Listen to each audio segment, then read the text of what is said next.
Mike, you're back in your familiar setting of your home office. I'm back in the UK. We're no longer at TrustCon, but that doesn't mean we haven't been perusing the internet for fun things that we, might take our mind off of the current moment. Yes. What have you been kind of perusing this week? So mine relates to a sort of pop culture reference for people who grew up in the 1980s, which is in the US for me. So I don't know, did the cartoon show Scooby-Doo make it to the UK? Yeah. What do you think we are? Kind of I don't Luddites? know. Every once in a while you hear random things and they're little cultural things that, did or did not leave the US, but okay. This is a bit like when Elon Musk says that London is full of pedophiles and rapists, isn't it? I don't know who's told you that we didn't get Scooby-Doo, but they need to course correct what they've said. That's unfair. Okay. All right, fair enough. All right, so then you'll get this reference. So in Scooby-Doo, they drove around in the Mystery Machine, the famous brightly colored van. So I found there have been a few people, I know this has been done, this is probably not the only one, but people have made their own exact replicas of the mystery van.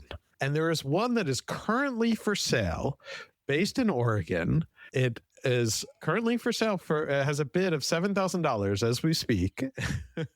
Let's buy it. It looks amazing. Really? Like I will put the link in the show notes, and you need to see this, not just for the outside, because the outside looks exactly as you expect it to. It looks like the Mystery Machine.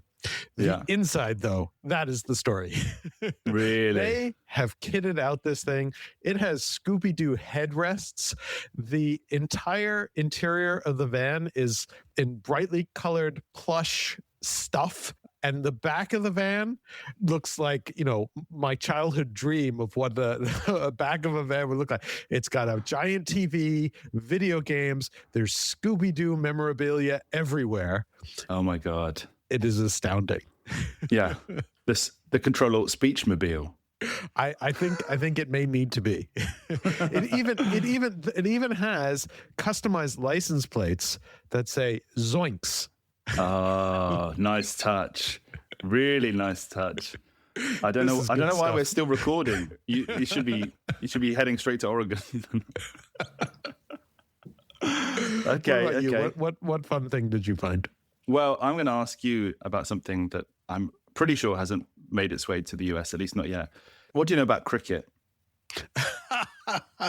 I do actually know a little bit about cricket. I'm a huge baseball fan, and cricket is obviously sort of a related sport. And at times I have spent time to figure out how cricket works. And then I remember for a few months, and then I tend to forget some of the rules as compared to baseball. But I'm generally aware of it.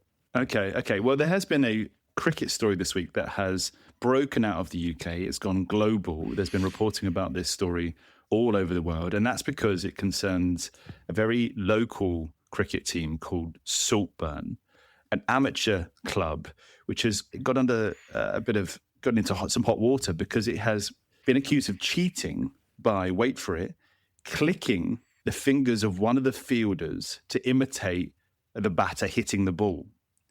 And so what's happened is that this team has done incredibly well by having lots of catches taken by the wicketkeeper, the guy who stands behind the stumps, which are actually not legitimate catches. They are somebody standing close by, pretending by clicking their fingers that the batsman has hit it. And, we like a rule in the UK, but cricket rules are even more important to us as a nation. And this has gone big. This has gone incredibly big. And it's all because people have been looking very closely at live streams of this amateur cricket team and spotting where this one particular fielder has been clicking their fingers. So we have a kind of entire group of internet sleuths who've been going back through old matches and spotting who this offending fielder is. This is what the internet is for. Exactly. Bringing offending cricketers to justice. There we go. Let's get cracking.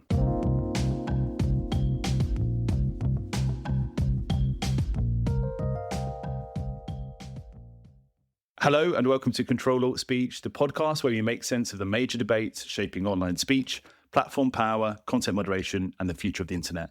It's July the 30th, 2026. And this week, we're talking about the race to regulate AI, Europe's latest attempts to bring big tech platforms to heel, and in our special segment for Patreon listeners, how XAI is challenging lawmakers in Minnesota. Ctrl-Alt-Speech is the weekly coping mechanism of Mike Masnick, founder and editor of TechDirt, and me, Ben Whitelaw, founder and editor of Everything Moderation. Mike, we're back from TrustCon. You seem like you've recovered from 3 intense days. Sure. Let's say that. It's been a lot. I can hear in the background that your son is happy that you're home. Yeah, that is my son, who is doing well and making his presence felt. Yeah, it's good. It's good. We always enjoy when he says hello. This is the glamour of recording a podcast on a Thursday evening in the UK, right at bedtime. There's nothing better. You could argue that I'm getting out of it, but yeah, it's better to be here than it is there. I'll say that. What did you come away from TrustCon thinking, Mike? What was your takeaways? Oh, it was great. It's always great. There's always lots of people to talk to. It's always good to get a feel for what's happening and what people are thinking about and the different perspectives. Obviously, a lot of AI talk, I think, was sort of the theme, and sort of thinking through this was a conference that historically focused more on other areas of the internet. I mean, when it started, the AI boom wasn't really happening, and now it is, and sort of everyone's sort of figuring out how those things play into each other. I thought it was great. Lots of excitement and thinking about how the world should work and how internet speech works in the age of AI. Yeah. And for those who listened to the live episode that went out on the feed last week, we had a brilliant attendance for our live recording of Ctrl-Alt-Speech. We had, if I was Donald Trump, I'd say maybe there was millions of people. Yeah, something like that. It was the largest crowd ever, I think, undeniably. Couldn't see the end of the crowds. But yeah, the people who came were fantastic, and we got some brilliant questions. We got some great response, and thanks to everyone who found us, who came and talked to us, and actually who also got one of our special cards that we were giving out at TrustCon. As promised. Yeah, this was we do deliver on Ctrl-Alt-Speech. The people who did come up to us, they got a special 90% discount on the first month of our Patreon supportership. And we're actually going to be extending that to everyone who listens to the podcast now in celebration of the live recording going very well. So if you're listening to this and you've been thinking about becoming a Patreon supporter, you want to kind of upgrade, you want to get the longer episodes and the earlier launch date of the podcast, then now is the time to try it. You can use the discount code TRUSTCON, TRUSTCON, all caps, no space, and that will get you a basically free first month of our Patreon, and close to free. Let's not overpromise. It is a close to 90% discount. I don't want the FTC coming down on us for misrepresenting and promising free when it is not free. It's a heavily discounted month of our Patreon. I'm sure the FTC are listening and are very concerned about our practices. You do not know. And that's a great opportunity. We've got a great segment for the episode today, really diving into how you regulate AI and maybe some missed opportunities that one particular US state has missed. Before we do that, Mike, let's jump into this week's stories. We've got a lot to go through. A lot of the conversation, as you say, at TrustCon and elsewhere has been about AI regulation. And it seems increasingly that there is a demand for it. What this week has told me more than anything is that not necessarily everyone agrees what that looks like. And there's a few stories that kind of have brought us to that conclusion. There are a whole bunch of stories. I mean, we're sort of entering the battlefield of what is AI regulation going to look like. And Kat talked about this on the podcast a little bit last week and mentioned that an article that she had co-authored was coming out, and that is now out and is absolutely worth reading, sort of looking at how can you design an AI regulator properly. And it walks through the various challenges and the suggestions that some of the industry folks are making and where they could go wrong and how to correct them. And it is, this is a very thoughtful piece, which is somewhat rare in this space, seeing actual thoughtful pieces on how to actually do this, and sort of recognizes that it is extraordinarily complicated to do well and do right. And it would be very easy to get it wrong. So I hope that more people will read this particular piece. Now, at the same time, you also had Mark Zuckerberg sort of YOLOing into his version of what the regulation space should be, because, we've had Sam Altman give his suggestion for how AI should be regulated. We've had Dario Amodei give his version. We had Demis Habbis from DeepMind give his version of it, but we hadn't really heard from Mark Zuckerberg. So unlike the others who mostly did it on their own corporate blogs, Zuckerberg gets the op-ed pages of the Wall Street Journal, which shows a little bit of how these companies are different, which ones are a little more established and able to commandeer the op-ed pages of the Wall Street Journal. And he gives his position of basically complaining about the other AI companies talking about doom and the end of the world and everybody losing their jobs, and points out how ridiculous that is, and basically makes the argument that the best path forward is to allow AI companies to innovate as quickly as possible, not put in place all these other things that will slow them down, sort of, look sideways at the various proposals, which may very well come to pass, that AI models will have to get pre-vetted over a period of time by either the government or some sort of industry consortium that reviews them for safety issues, points out that even that delay can be problematic, and then finally comes out in favor directly of allowing open weight models to be available.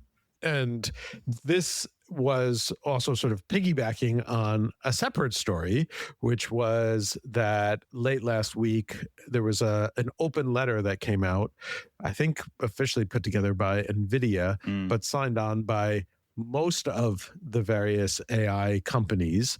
Notably absent when the letter came out was it did not include OpenAI, Anthropic, or Google, which are sort of the three biggest frontier model producers, which was notable, talking about the need to allow for open weight models and the importance of having those open competitive models to the frontier models in order to allow for more exploration, especially on the safety front, allowing people to test things, and for there to be more competition to drive innovation. It is notable that in the days immediately after this, both Google and OpenAI did join the letter and put their names on it, but they were a few days late. And then on top of all that, and I will take a pause after this because I know I'm just running through a whole bunch of these different things, but they all sort of play into this. Dario Amodei at Anthropic put out a thing basically explaining why they refused to sign this letter, but claiming that they are supportive of open weight models, even though they are also the only company really that hasn't released one, and that they don't think that they should be banned, even as there have been rumors that the US government was considering banning open weight models, most of which, or the most successful ones, are coming from China and are seen as very competitive to the American companies.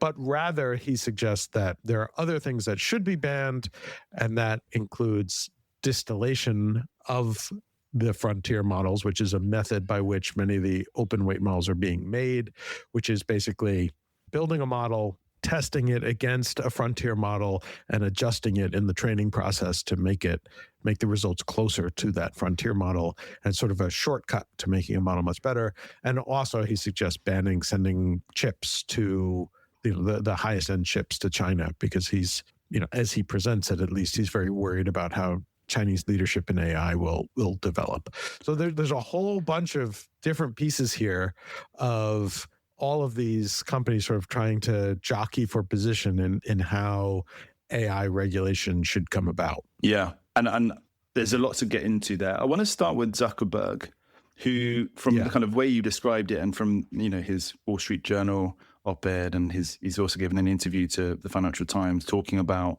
Chinese open weight models, resembles that kind of WWE meme in which Stone Cold Steve Austin kind of like walks into the ring. You know, that's that kind of famous one where he's like kind of bowling it in as if he kind of owns the place. That's how I imagine this to have played out.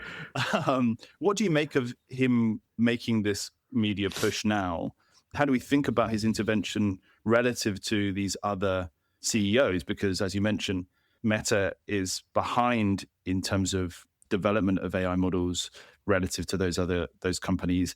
And he, whilst being the CEO of the world's largest social media platform, doesn't have the same kind of clout, I would say, as Amodei or Altman or Habis in these kind of conversations. So how do we think about that? Yeah, I mean, it is interesting because Meta is definitely far behind these other companies in terms of their AI aspirations and product. And the company is now under pressure. In fact, there's been a lot of concern from investors that they're spending a ton of money. They spent a ton of money on this, the whole, VR? Virtual VR world stuff, which appears to have, flopped in all sorts of ways. And now they're spending a ridiculous amount of money to not be a major player in the AI space. Now, I think if you just take it at face value, I actually think that Zuckerberg's interview and the op-ed are not wrong. I mean, I think he actually makes a lot of reasonable and accurate points about how open innovation works and how it should work and the problems of concentrating power in the hands of a few, which is something, I've talked about for years, and he addresses that. It's kind of funny to hear that coming from Mark Zuckerberg because in the social media space, that's not how he acts at all. And he's very much about concentrating power and taking control of things. But the context here is that they're behind. They're maybe in fifth place, arguably, maybe sixth or seventh place in the AI race, and they're way behind. And so for him to say, yes, we need like more faster innovation and we don't want it to become too concentrated is very much self-serving for him and his position in this race, which is certainly an important economic race, especially given how much they've spent on it to, not have very much impact. So I think he's saying things that are true, but you should definitely read it through the lens of, because they're losing. Yeah. Makes sense. The open weights conversation as well has come about because of the Hugging Face OpenAI story that we touched on in the live recording last week, right? Where in the triage of the kind of now famous hack that the OpenAI agents made of Hugging Face, it was not possible to kind of triage that situation without having an open weight model that didn't have guardrails and that could kind of then be used to decipher what had gone on. That seems to be the reason why this kind of letter from NVIDIA has come about and why there is this kind of discussion about that. How do we kind of, again, parse out whether companies are advocating for or against open weight models for their own self-interest versus for a kind of broader societal benefit? Yeah. I mean, these are companies, right? They're always advocating for their own self-interest in some form or another. But it is an interesting discussion. And I think that the fact that almost everybody other than Anthropic eventually signed on to this letter, there is this sort of recognition that open weight models are not going to go away. And I think the discussion, you're right that the discussion sort of ramped up because of the Hugging Face situation and Hugging Face's use of open models, and Hugging Face hosts a bunch of the open weight models. That's where you can download many of them. But I think the bigger catalyst for why this was a concern is because Anthropic in particular, but also the other leading companies have gotten worried about the quality of the Chinese open weight models in particular. And so there was this suggestion of, should the US government take on this industrial policy of effectively banning Chinese open weight models in some form or another? It would be a very crude way of doing it and would almost certainly backfire. And so I think part of the letter is this acknowledgement that, look, if you want to do this as industrial policy and try and favor American frontier model companies, probably take a different approach than banning open weight models, because that will backfire. The reality is that, once the open weight models are out there and people have downloaded them and have access to them and can run them on their own hardware, claiming that you ban them is useless. And if anything, would only probably drive more people, especially outside the US, into using those models and making them sort of core infrastructure. If you want to build something that was cheaper and almost as good as the frontier models, then banning them, you get a sort of Streisand effect situation that would actually only promote them even further. I mean, we see this, every few months when a new version of a top Chinese open weight model comes out. It started a year and a half ago with the release of DeepSeek, where like it shook the stock market for a few days, where suddenly there was this realization that a Chinese lab that people hadn't really heard of was in very short order and relatively inexpensively producing a model that isn't as good as the frontier models, but was pretty close. And we're seeing that all the time. And there was, just the Kimi K3 release of, once again, a model that is very good and matches on some of the benchmarks, matches the frontier models. On others, it doesn't come as close. I don't think anyone really thinks it's quite as good as, the top models from Anthropic or OpenAI or Google, but it like kind of demonstrates how close this race is. And some people had considered the open weight models were always, maybe a year behind in quality of the frontier models. And I think what we're seeing is that it's much closer than that. And that has some of these companies worried about what the impact is. And so the US government may try and do something. And the statement here is like, but don't ban the open weight models, because that would be a sort of very crude and probably very ineffective method of trying to regulate them and to protect the American companies. Yeah. And that brings me to something that I've been thinking about whilst reading a lot of the commentary this week about the different models of regulation. And I definitely recommend Kat's piece. I'll also include in the show notes a piece from the Atlantic Council, which looks at a kind of slightly alternative approach to regulating through a more federated approach that takes into account many more voices, which I think is something that... From a former Ctrl-Alt-Speech guest host. Exactly, so, yes. Exactly. We hadn't talked about it, so I wasn't sure if you'd read it. But yeah, Konstantinos writes a really good piece about there's an alternative way that isn't being talked about by the CEOs of these frontier labs for obvious reasons. So the thing I've been kind of wrangling with whilst doing this reading is the fact that AI is kind of a mixture of product, industry, and infrastructure. And the kind of the different suggestions that the CEOs have put forward kind of speak to that. So if you look back and kind of assess the social media platforms, they were quite clearly intermediaries and they could kind of be regulated as such. Whereas AI is both being compared to electricity or, nuclear. It's being compared to, the kind of defense industry for what it can lead to or what it can cause.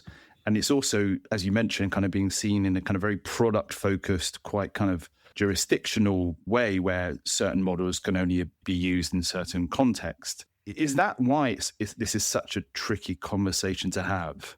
Because it's essentially all three things at once.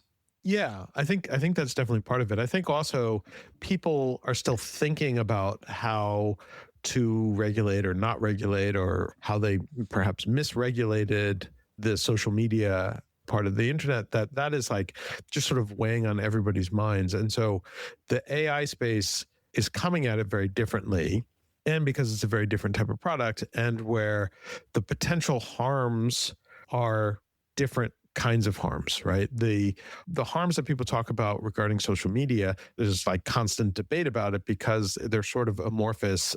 The stories that you can hear regarding AI tools, you can tell very cinematic stories about potential harms. There's like the really extreme sort of science fiction versions, but there are other ones where you can see where the tools can be directly harmful, that you don't have to tell a detailed story to explain the harms. And that also just leads to a different element. And then on top of that, you have the kind of different approaches each of the leading companies are taking to the market and where they sort of are trying to find product market fit. This is an incredible space in terms of how quickly it has grown, how much money has gone into it, how much people are actually using these tools very, very quickly. There's lots of complaints that the tools are terrible and they're overhyped and they don't live up to it.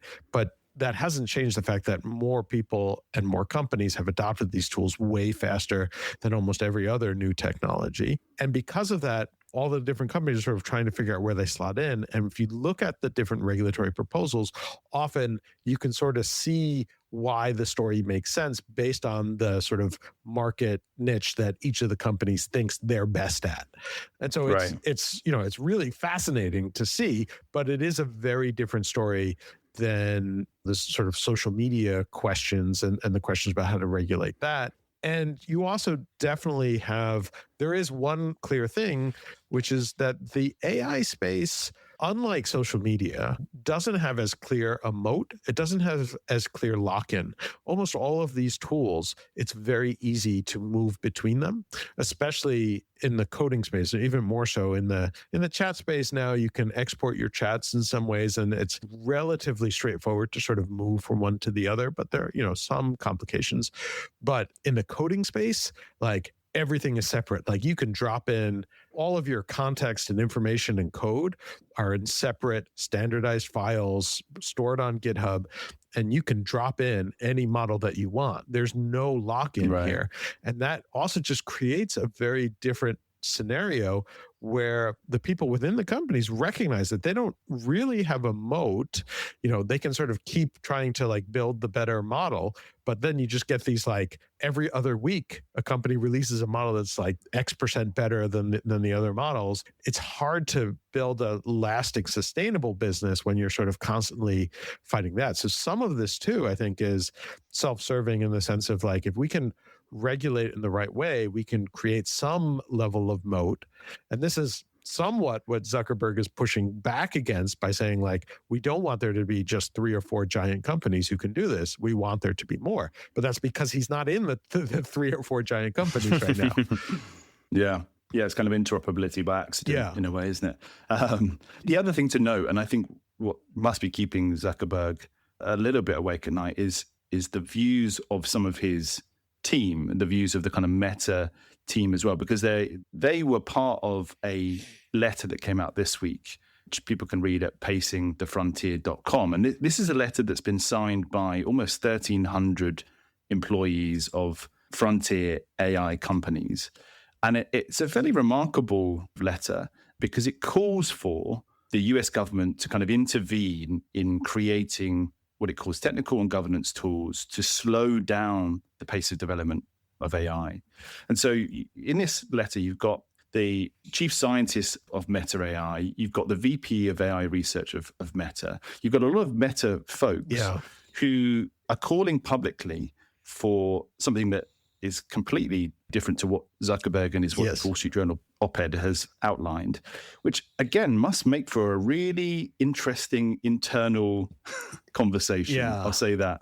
And we can debate and talk about maybe on a different episode, because we're running along here, whether this in itself is a signaling mechanism to regulators or to different markets about the way that AI should be regulated. But the fact that this letter was put together and signed by all of these folks working for Anthropic, OpenAI, Meta, this week when he made such a big play, his big Stone Cold Steve Austin play, is really fascinating to me. Yeah, it is really interesting. And it feels like this is the kind of letter that I think the other labs themselves support, but Zuckerberg's statement is definitely against this. So it is kind of interesting, my sort of cynical read on this letter, and we've seen other letters in the past that have sort of said, slow down, slow down, slow down. But, a lot of those have come from academia or from think tanks or NGO type organizations. This is from the employees at the companies. So my cynical read on this is that, like, the people within these companies, especially the chief scientist type folks, are like working nonstop because the pace of this industry is so fast that they would like to get some sleep. And so they're sort of saying, like, can the government come in and slow it down so, like, I could take a vacation maybe? but it's interesting. I always find these kinds of letters fascinating because of what they're saying and what they're signaling. But we live in a capitalistic society that frankly doesn't allow companies to slow down in the way that they're hoping. So really what they're trying to do is like get the government to create a forcing function, because individually none of these companies is going to agree to slow down when their competitors are not. And we're already seeing that with like OpenAI's latest model. And because of the way Anthropic was pricing, a whole bunch of people started to switch from Anthropic to OpenAI. Like as soon as you fall behind, people will switch because of that interoperability and how easy it is. So this is sort of an attempt to say like, hey, can we sort of get the government to come in and give us a chance to catch our breath a little bit? I don't know if it'll work, but it is an interesting thing to see. Yeah. Yeah. For all the kind of academics and researchers who in 2023 called for a slowing down, I sympathize with you, because in hindsight, you were right. And this is everyone catching up with that thinking. I've got more to say on that. I'll probably write a piece for Everything in Moderation about it next week. But we should move on, Mike, and talk about the old regulatory regime. Yeah. The way, we've only just started to kind of regulate the Web 2.0 social media companies. When it feels like we're now juggling two massive regulatory regimes at once. I'm not sure how we plan to do that. But I wanted to talk a bit about just some of the music coming out of the EU recently in relation to its regulation of social media platforms and other intermediaries under the DSA and the DMA. I wrote about this briefly in Everything in Moderation last week, but because we did our live recording on Wednesday, we didn't get to talk about it. The big news, the news that many of our listeners would have heard about, is the fact that Google has been found in breach of the Digital Markets Act and is being fined 890 million euros for self-preferencing on its search product and steering consumers on its Google Play Store. So this is a long-term investigation that's finally kind of come to fruition, and it kind of amounts to the biggest investigation outcome under the DMA so far. It's been much awaited, and essentially amounts to the EU calling for Google to treat consumers in a kind of fair and non-discriminatory manner. Google has said that since the investigation has been taking place, it has started to actually kind of change its product. And it put out a short statement last week, which I interpreted as it not necessarily intending to fight the fine, although we will see about that. A lot of other platforms are obviously appealing against European Commission judgments at the moment. But it comes after a recent flurry of big cases against platforms, not least the Meta investigation, which just a couple of weeks ago came out under the DSA, which found that its products fell foul of its addictive design rules and were causing consumers to, a remarkable quote, shift their brain to autopilot mode and lead to compulsive use. Not sure how a regulator necessarily measures that, but that was a big announcement. And in February, we saw a similar kind of outcome of the TikTok case under the DSA. Again, similar words, all about the addictive elements of features like autoplay and infinite scroll, and calling for TikTok to really change its product to avoid those more kind of attention-grabbing features that it's known for. You might at this point say, hey, this is right for Donald Trump to wade in. This is fodder for Trump and his kind of anti-EU approach. The Commission has actually done a smart thing by also fining AliExpress, a really large fine, 550 million euros, for not mitigating risks on its marketplace. So allowing illegal products, unsafe products and counterfeit goods to be sold through AliExpress. And that also comes not long after it did a similarly large fine of Temu for similar practices. So the EU essentially has, I would say, lined up a bunch of its kind of DSA investigations to look like it is not going heavy on US tech companies, but is treating everyone fairly similarly. Whether or not that's going to appeal to Trump as we kind of roll into the second half of 2026, I would doubt it. But at least we're seeing the Commission kind of bare its teeth, I would say, or roll up its sleeves in terms of regulating companies in a way that kind of it set out to do 3 or 4 years ago. Yeah. I mean, so a few things to respond to on that. I mean, Trump has already come out and said that he wants to institute 50% tariffs on the EU to punish them for the Google fine in particular, which is, again, it's not how tariffs work. It's not how any of this is supposed to work. And the particular issues or features or setups that Google was fined for are the things that they've been sued over elsewhere as well, including in the US. And they've changed a bunch of their practices in part because they were actually losing those lawsuits. So it's not necessarily an EU specific thing. And if they choose not to fight the EU fine, it'll basically be because they've already kind of moved past those particular things, the self-preferencing. They still do some of the self-preferencing, but they've sort of been trying to do less of that, basically because they keep getting dinged on it. Honestly, the thing I don't understand, and I've argued this for years, I think Google should have stopped doing the self-preferencing. They never should have done it in the first place because it was such an easy vector of attack on them. And if they made their products as good as they claim they were, they wouldn't need the self-preferencing. It would work out that way anyways because people would just use the Google products anyways. The anti-steering stuff also, like, that's just stupid. I don't understand why they did it. It makes no sense. And so they've been moving away from that. And, so we'll see what happens. But yeah, so like Trump reacting strongly specifically to that is funny.